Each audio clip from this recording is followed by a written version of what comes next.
So previously on This Mom Needs Help, we showed how we can find out who our customer segments are to figure out which social media platform is the best one for you, the viewer. And we also figured out how to set goals. Now we want to know, how do you use social media to actually achieve those goals? The first thing is figuring out then what you already have, because a lot of people are starting this. I know you already had a Twitter, you already had a Facebook page. Right. Figuring out if it falls into line with what you now know you need to use.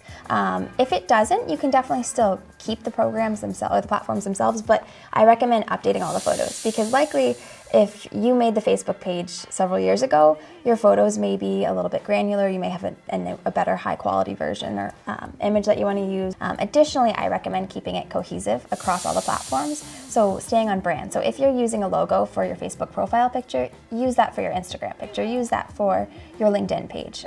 Additionally, you want to keep it current. So making sure that it's something that's not so dated that it's not going to appeal to your current customers. So what if actually I have some content that I created a while ago, but there are a lot of viewers out there whom I'm connected with now who've never seen it. Right. On Thursdays, there's a really popular trending hashtag, it's hashtag TBT, which is Throwback Thursday.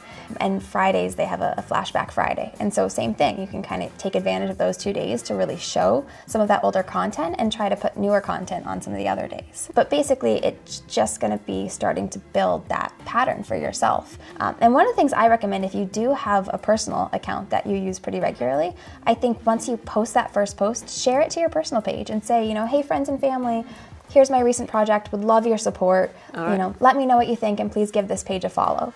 But also don't over promote your business on your personal page, because what will likely happen is if your family and friends are following you on the business page, they're going to stop. There's a lot of people I know don't really have a professional page that's completely separate from their personal page. Let's say if they're in jewelry making, or if they're doing something that's all integrated. So actually one of the first things that you're saying is that you're encouraging people to actually make sure you have two very distinct ones and that they have very different roles. Absolutely. It sounds like, and making sure you keep them separate. Absolutely.